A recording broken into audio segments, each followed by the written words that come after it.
बिस्मिल्लाहिर्रहमानिर्रहीम। अस्सलाम वालेकुम। तीन खबरों ने मिडिल ईस्ट की पूरी जंग को तितर बितर कर दिया है और ये तीन खबरें अमेरिका और इसराइल के पैरों तले जमीन निकालने के लिए काफी है।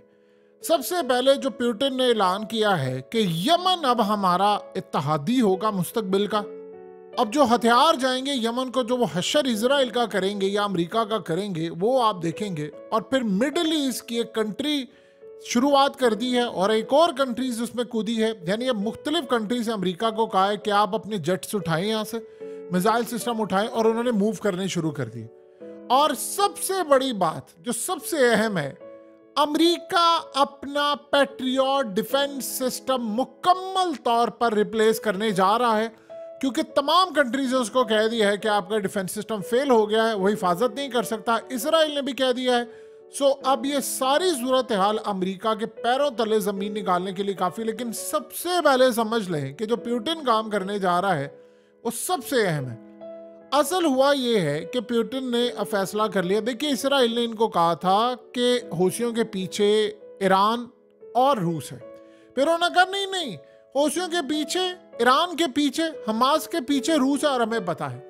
रूस एक वक्त में सबसे बड़ा इत्तहादी और दाई था इजराइल का क़याम करने के लिए। आज इनकी लड़ाई हो चुकी है और हालत ये हुई है कि अब पुतिन ने कह दिया है कि यमन हमारा मुस्तकबिल का पार्टनर बनने जा रहा है, इत्तहादी बनने जा रहा है।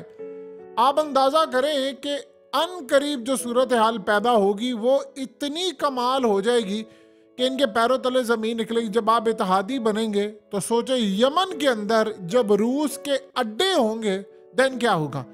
अमेरिका ने असल में दुनिया की सबसे बड़ी गलती की है कि रूस पर लगा दी हैं पाबंदियां। जब आप किसी मुल्क पर पाबंदियां लगा देते हैं और वो फिर आपको कहता है ठीक है लगा दिया ना पाबंदियां, तो ठीक है अब खुलकर खेलेंगे। पहले तो ये था ना, जरा बचाओ था यार, पाबंदियां ना लग जाए। फिलहाल आपने इतनी पाबंदियां नॉर्थ कोरिया पर नहीं लगाई, जितनी आपने ईरान पर नहीं लगाई उतनी आपने रूस पर लगा दी। तो अगला फिर खुलकर खेलेगा, वो कहेगा ठीक है अब देखी जाएगी, तो फिर देखी जाएगी। अब हौसियों के साथ उन्होंने पार्टनरशिप का फैसला कर लिया है। अब ये पार्टनरशिप में क्या होगा कि हौसियों की बैक पर अब डायरेक्टली रूस खड़ा है। देखिए, ना तो हौसियों को परवाह है अब ना रूस को परवाह है। तो सबसे पहली बात यह है कि आप इस बात को समझें कि अभी तो डायरेक्ट हथियार दे रहे हैं ईरान या पार्ट्स देते हैं। सोचे जब रूस यहाँ पर आ जाएगा और रूस का अड्डा यहाँ पर बनेगा और उसके बाद फिर जो हथियार रूस देगा, जो टेक्नोलॉजी रूस देगा हौसियों को, आप उसका अंदाजा कर सकते हैं कि वो अमेरिका का क्या हशर करेंगे, वो किस तरह इन सब का बेड़ागर करेंगे। और इसराइल के साथ क्या होगा, इसराइल के तो पैरों तले जमीन निकल जाएगी। यार ये चल क्या रहा है। अब आप देखिए कि मुस्तकबिल के अंदर अब वो ताकतें बिल्कुल स्ट्रेट फॉरवर्ड खड़ी हो रही हैं। सारी दुनिया की नक्शे बनना शुरू हो गए हैं, तरतीब हो रही है, किसने कहाँ पर लड़ना है, किसने कहाँ पर जाना है। उसमें नंबर 1 सूरत हाल ये है कि रूस ने अपने इत्तहादी चूज कर लिए। देखिए, पुतिन इस मामले पर लकी है बहुत बड़ा कि एक तो सबसे बड़ी बात यह है कि इस्लाम को फ़रोग दे रहा है रूस के अंदर बहुत ज़्यादा। यानी उसने कहा जी हिजाब में आप पासपोर्ट की तस्वीर उतरवाएं, दुनिया बैन कर रही है, तो उसने कहा जी यहाँ पर कोई मुसलमान या गैर मुस्लिम आप हिजाब में पासपोर्ट की तस्वीर ID के बनाए, हम आपको एक्सेप्ट करेंगे। और फिर वो उसने कहा कि यहाँ पर मैं मसाजिद बना रहा हूँ, बहुत सारी चीज़ें करूँ और इस्लाम के खिलाफ मैं एक वर्ड यहाँ पर नहीं सुनूंगा। अब आप सोचिए ज़रा कि इस सारे मामले पर जहाँ दुनिया जा रही है इस्लाम के खिलाफ, वो इस्लाम के लिए खड़ा हो गया और इससे बेहतर काम ही कोई नहीं हो सकता। असल में उसने फैसला कर लिया है कि उन ताकतों को अपने साथ रखना है जो अमेरिका और इसराइल से लड़ने के लिए तैयार है, और जो अमेरिका के एक काल पर लेट जाते हैं उनके लिए कोई ऑफर नहीं। इंडिया को उसने क्यों कहा, उसने अपनी कंपनीज को कहा है कि आपको $250 अरब, $300 अरब, 10-15 कंपनीज को 20 को करने पड़े, आप जाएं रूस और रूस से ओके करवा कर सीधा आप इंडिया में इन्वेस्ट करें जाकर, इट्स ओके। उसके बाद जाएं और जाकर कहें हम आपके साथ खड़े। अब इंडिया को क्या चाहिए, देखिए उन्होंने काम ये किया कि वो स्टैंड ले गए अमेरिका के खिलाफ और यूरोप के खिलाफ, और वहां पर कंपनीज आ रही। अब यही चीज है कि हौसियों को क्या चाहिए, इन्वेस्टमेंट चाहिए, वहां पर काम चाहिए, वहां पर चीजें चाहिए। यानी उनके पास लड़ने की ताकत है। उन्होंने कहा ठीक है जी हमारे हैं आपके पास लड़ने के लिए। अब सोचें कि वहां से बैठकर सबसे पहले ये बात याद रखिएगा, दुनिया भूले ना कि हाइपरसोनिक मिसाइल का जो दावा है कि हौसियों के पास है, यमन के पास है, सबका दावा सबसे पहले रूस ने किया। अब रूस मिडिल ईस्ट में आ गया, ये आप समझ लें। अब जाहिर सी बात है, एक वक्त था कि अमेरिका जंग कर रहा था हूथियों के खिलाफ।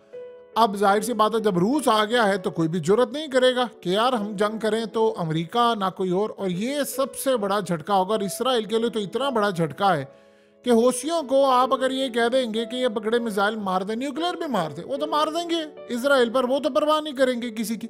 और सोचे जरा, जब रूस ने यहाँ पर डिफेंस सिस्टम, अमेरिका ने जो कहा है कि उसने हमला करना है, मिसाइल सिस्टम और ये वो, तो वो वहां पर आगे अड्डे लेकर आ गए, इनको डिफेंस सिस्टम दे दिया। देखिए एक बात बताइए, S-300, S-400 या S-500 मुस्तकबिल की बात करते हैं।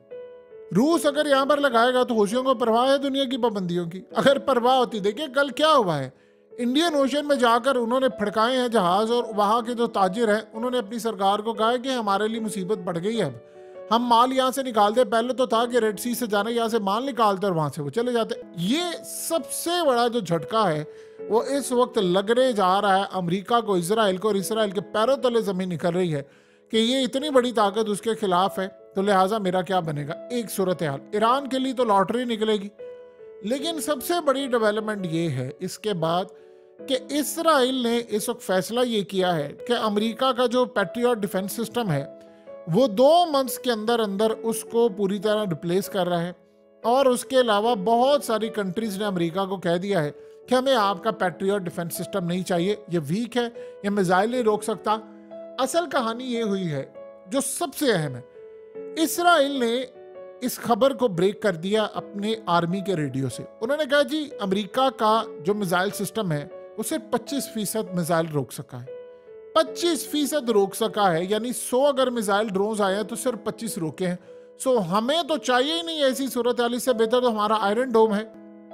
असल में जो पैट्रियट डिफेंस सिस्टम है वो फेल हो चुका है। देखिए वो पहले भी फेल हुआ था, हौसियों के हमले भी होते थे, यूक्रेन में तबाही हुई। अब हुआ ये है कि इन्होंने फैसला कर लिया है कंट्रीज ने, इसराइल ने भी कहा है कि भाई हमें आपका डिफेंस सिस्टम नहीं चाहिए, हमें रिप्लेसमेंट चाहिए। अब हम खुद बना रहे हैं, कुछ वो किसी और कंट्री से ले रहे हैं और एडवांस इसको करने पर काम कर रहे हैं। तो उन्होंने कहा कि आप यहाँ से ले जाएं, ये हमें नहीं चाहिए, इसको रिप्लेस कर दें। अब सोचें कि वो डिफेंस सिस्टम कहाँ पर जा रहा है। ज़ेलेंस्की कहता है हमें यहाँ पर यूक्रेन में भेजें, वो सारे उठाकर यूक्रेन में भेजें। तो रूस तो कहता है ठीक है भाई आजा, तो लेकर, मैं वैसे तबाह करने के लिए तैयार हूँ। अब आप अंदाज़ा करें कि अमेरिका के पास ये है या थार्ड है या पैट्रियट डिफेंस सिस्टम है, क्या है, ये तमाम की तमाम वहाँ पर चीज़ें हैं। सो अब वो उन्होंने कह दिया है कि सबसे बड़ा ये झटका लगने जा रहा है कि ये अब पैट्रियट, देखिए होता ये था कि दुनिया में अमेरिका के डिफेंस सिस्टम का वो तकब्बुर, उफ क्या कमाल दौर था। ये मुसलमानों को डराते थे जो अमेरिका के पास हो, किसी के पास नहीं। आप कुदरत के कारनामे देखिए जरा, यानी दुनिया में भी यार ऐसा कभी कोई होता है कि आपकी सुपर पावर दुनिया के अंदर उधम मचाती हो और दुनिया के ममालिक कहते हैं भाई आप अपना डिफेंस सिस्टम यहाँ से ले जाएं, जेट्स भी ले जाएं, हमें नहीं चाहिए क्योंकि ये फेल हो चुका है मुकम्मल तौर पर। अब हमें खुद करना पड़ेगा या हमें रिप्लेस करना पड़ेगा, क्योंकि ईरान ने वो टेक्नोलॉजी हासिल कर ली है, रूस ने वो टेक्नोलॉजी हासिल कर ली है कि इन्होंने वो मिसाइल बना ली है जो आपके सिस्टम को बीट करते। देखिए बात तभी क्लियर हो गई थी जब हौसियों ने, अब आपको समझ आई है कि जब वो यमन में लड़ाई शुरू हो गई थी तो इन्होंने वहां पर जाकर इनके शिप तबाह करने शुरू कर दिए। पिछले 210 दिनों में जितने यमन ने, यानी 80 से ज्यादा शिप वो तबाह कर चुके हैं, तो अमेरिका नहीं रोक पाता। अमेरिका का वहां पर डिस्ट्रॉयर भी मौजूद होते हैं, उसकी नेवी होती है, और ये बाकी ताकतों की, वो सारे फेल हो गए। इसका मतलब उनकी टेक्नोलॉजी फेल है। सो अब मजा बड़ा आया है और ये मजा इतना आला हो गया है। ईरान ये हमला ना करता तो पता कैसे चलता, अमेरिका ने कहा जी हमने रोका, जबकि उन्होंने कहा नहीं। अब दूसरी सूरत हाल है कि सबसे बड़ा एक झटका ये लगा है कि इस वक्त इजराइल ने कहा है कि जैसे ये हमला हुआ है, इस हमले के बाद जो नौजवान नस्ल है वो शदीद मायूसी का शिकार है, और मायूसी का शिकार इतना ज़्यादा हो गई है कि वो कह रहे हैं कि हमने अब अपना मुल्क छोड़ना है। यानी ये आज से पहले कभी भी नहीं हुआ कि इसराइल के अंदर इस लेवल का मामला आ जाए। इसीलिए जो हैरेट्स न्यूज़पेपर है उसने कहा कि इसराइल की जो यूथ है उसने सारी उम्मीदें छोड़ दी हैं। वो कह रहे हैं कि जी हमारी जो कंट्री है वो तबाह होने वाली है और ये जो डिज़ास्टर है ये बड़ा लंबा चलेगा, और इसराइल अब वो कंट्री नहीं रहा जो सेव हुआ करता था। वो कह रहे हैं कि सबसे बढ़कर जो गवर्नमेंट है, उसके इदारे हैं, उस पर लोगों का एतबार और एतमाद उठ गया। अब बहुत सारे लोग अपनी प्रॉपर्टीज बेच रहे हैं। मसला ये है कि इसराइल के अंदर प्रॉपर्टीज के रेट ज़मीन पर आए हुए हैं इस वक्त, और उनको खतरा ये है, सबसे ज्यादा देखिए यूथ अब पढ़ती है, वो देख रहे हैं कि हमारी गवर्नमेंट जो है वो 210 दिन तकरीबन हो गए हैं और हमास से अपने कैदी छुड़वा कर नहीं ला सके। तो इसका ये मतलब है कि कल को हमारे साथ कुछ हो जाएगा तो हमें भी नहीं बचा पाएंगे। सो इसलिए उम्मीद उन्होंने छोड़ दी है। अब वो दूसरा ये देख रहे हैं कि ईरान ने जो हमला किया है वो अमेरिका समेत 7 ममालिक की सिक्योरिटी लेवल क्रॉस करके यहाँ पर आ गया है और उसके बाद किसी भी दिन ऐसा होगा कि जंग छिड़ेगी और हम पर आकर मिसाइल गिरेंगे। अब इसराइल वो महफूज कंट्री नहीं रहा जो सोचते थे। ऊपर से निवातम एयर बेस पर जो हुआ है और जिस तरह वहाँ पे कैदियों की वीडियोस आती हैं, वो सारी सूरत हाल में उनको पता चल गया कि मामला खराब है। अब वो कह रहे हैं कि इसराइल की जो यूथ है, खास तौर पर, और ये याद रहे इसराइल में जो मोस्टली यूथ है, पढ़े लिखे लोग हैं, वो स्किलफुल है, क्योंकि इन्होंने दुनिया में एक चीज सीखी थी कि हमने आगे निकलना है। कोई डॉक्टर है, कोई इंजीनियर है, कोई आईटी के अंदर है। और बड़ी बात यह है कि उनको जबरदस्ती धकेला जा रहा है कि नहीं नहीं आप जाओ, आप इसराइल के लिए लड़ो। अब चूंकि उनके पास है दोहरी शरीयत, तो वो ये काम कर रहे हैं कि वो बाहर जा रहे हैं और जाकर अपनी जो शरीयत है इसराइल वाली उसको छोड़े हैं। और छोड़ने के बाद वो कह रहे हैं कि फिर जब हम उनके शहरी नहीं रहेंगे तो कोई हमें बुलाने का रवादार नहीं होगा, क्या पाए। इसके बाद जो यूथ है वो छोड़कर जा रही है, वो कह रहे हैं उम्मीद खत्म हो गई है। और फिर सबसे बड़ी बात यह है कि बहुत सारे ऐसे हैं, यानी आपको पता है कि 3 साल की मिलिट्री ट्रेनिंग लेनी पड़ती है, तो कुछ ऐसे हैं जिन्होंने कहा थी हम यहाँ से यानी फौरी तौर पर मिलिट्री ट्रेनिंग से पहले वो मुल्क से बाहर नहीं जाने दे रहे। तो वो कह रहे हैं जैसे कंप्लीट हो हम चले जाए और वापस हमने किसी सूरत नहीं आना। सो लिहाजा अब सूरत हाल इसराइल के लिए, और ये बात किसी और ने नहीं कही, ये याद रखिएगा, ये हैरेट्स ने खबर ब्रेक की इसराइल के अंदर। कोई आम बंदा ये बात कहे तो ये कह सकता है कि चलो यार ये मुस्लिम कंट्री है या रूस है या कोई और मुल्क है, चाइना ने कहा है। ये उनके आम अखबारात में चीजें आ रही हैं।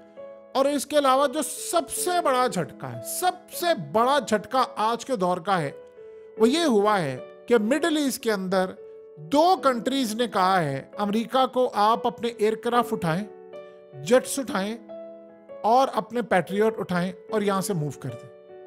ये बात आप सोचे कितनी तबाहकुन है अमेरिका के लिए कि देखिए पड़े रहते तो वो ना कुछ कहते, उन्होंने कहा नहीं आप ले जाएं।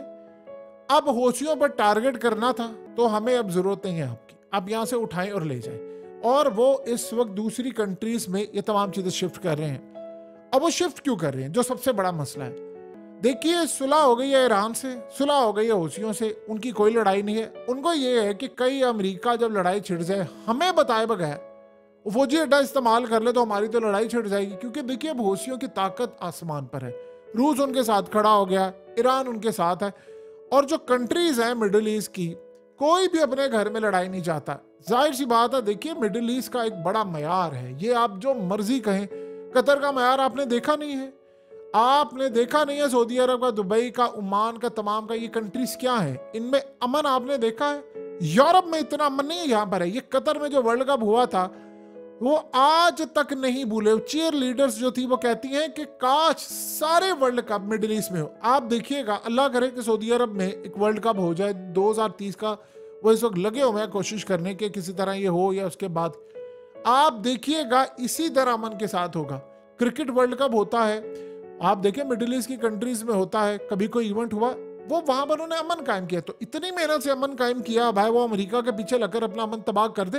वो पागल तो नहीं है, बेवकूफ तो नहीं है कि ये काम करेंगे। और ऊपर से जंग वो वाली जिसमें इसराइल तबाही कर रहा है और उनकी अवाम समेत सारी दुनिया देख रही है कि यार इन्होंने गजा के अंदर ये तबाही कर दी, फलाना कर दी। देखिए हमास ने एक प्रपोजल दिया है ना, उन्होंने कहा जी आप एक काम करें, आप 1948 की पोजीशन पर चले जाए, हम हथियार फेंक देते हैं। बिल्कुल माकूल बात है। आपको लगता है हमास दहशतगर्द है, ठीक है, इजराइल कौन सा है? उनको भी आप ये कह दें कि आप वापस चले जाओ, वो कहते हैं हम हथियार छोड़ देंगे, खत्म हो गई बात। यानी वो गुलान हाइट्स दे दे, यरूशलेम दे दे, जाकर मुसलमान नमाज पढ़ सके, सारा कुछ हो सके, तो बात तो ठीक है। अब सफबंदी हो रही है, ये बात समझिएगा, ये जो सफबंदी हो रही है ये क्लियरली इंडिकेट कर रही है कि अमेरिका के पैरों तले जमीन निकली है। अब बताएं कि जो अगली सूरत हाल है वो अमेरिका के लिए क्या आसान है? सवाल ही पैदा नहीं होता अमेरिका के लिए आसान है। इनके पैरों तले जमीन निकल रही है। अब सोचें उनका डिफेंस जो है वो डिफेंसलेस हो गया है। अब ये तो बात होगी सारी मिडिल ईस्ट के अंदर, ये तो बात होगी कि रूस का और इनके पैट्रियट और ये फलाना। आप दूसरी बात जरा देखिए, अभी तो चाइना ने बड़े हथियार शो भी नहीं किए। देखिए इस बात को समझे। आपको पता है कि इंडिया के अंदर ये S-400 जब वो लेकर आए हैं, उन्होंने अमेरिका का क्यों नहीं लिया? सबसे बड़ी बात यह है क्यों वहां से रूस का इसलिए लिया है क्योंकि रूस का S-400 हत्ता के वहां पर चाइनीज इलेक्ट्रॉनिक्स लगी हुई हैं, उसके बावजूद रूस का S-400 दुनिया की बेहतरीन प्रोडक्ट है। यानी इतनी बेहतरीन प्रोडक्ट है कि आज शाम अगर बचा हुआ है तो S-400 की वजह से बचा, या रूस की फोर्सेस की वजह से, और ये उठाकर यूक्रेन में दे रहे। और आप अंदाजा करें, आज तकरीबन 1.5-2 हफ्ते पहले की बात है, रूस ने 2 हाइपरसोनिक मिसाइल मारे, पैट्रियट की बैटरियां उड़ा दी, उड़ा के रख दिया उन्होंने। और यही तो वजह है कि वो सारी इंफॉर्मेशन ईरान से शेयर कर रहे, तो ईरान ने उनको बाईपास करने के तरीके बताए। ये जंग इनके गले पड़ी हुई है, ये दुनिया को अब पता चला है। आपको कभी हमें पता चलता कि अमेरिका इतना निकम्मा है? ये असल में इन्होंने खौफ बिठाया हुआ था। अमेरिका ने किया क्या है सारी जिंदगी? बड़े बड़े जो लोगों को उन्होंने मैनेज करना होता था उनकी वीडियोज बनाई हैं, उनके राज है उनके पास, और उसके बाद उन्होंने उन कंट्री से संभाला हुआ है। अब जब मैदान में होते, देखिए ये कोई अनहोनी बात नहीं है, ये बिल्कुल एक रियलिटी थी। अफगानिस्तान में कुट पड़ी है उनको, वो निकले वहां से। आप देखिए शाम के अंदर उनका हाल क्या है। इराक, शाम, मलेशिया में वो ईरान के तरले करते हैं, आपने हमारी बेसिस पर हमला नहीं करना। ये हालत है अमेरिका की। और पैट्रियट सिस्टम, आप बताएं, चले सारी बातें छोड़ दें, होसी क्या है? क्या आसमान से उतरी बला है? अमेरिका सुपर पावर और होशियों का क्या मुकाबला है? कोई है मुकाबला? तो नहीं है। तो भाई आप उनको कहें कि आप ये लड़ाई को छोड़ें और आप मामला को आगे रखें। अगले कुछ अरसे के अंदर हालात ये बता रहे हैं कि इस वक्त अमेरिका की मिडिल ईस्ट से छुट्टी होने जा रही है और सबसे बढ़कर रूस की एंट्री हो रही है। और याद रहे, चुपके से एक और भी मुल्क एंट्री ले रहा है, लेकिन सामने नहीं आ रहा, उसका नाम है चाइना। और चाइना के हथियार, डिफेंस सिस्टम तो वो है जो अमेरिका को अंधेरे में डुबो दे, लेकिन पता भी ना चले। ये एक इंटरेस्टिंग मामला है और ये चीजें अमेरिका को अब समझ आ रही हैं।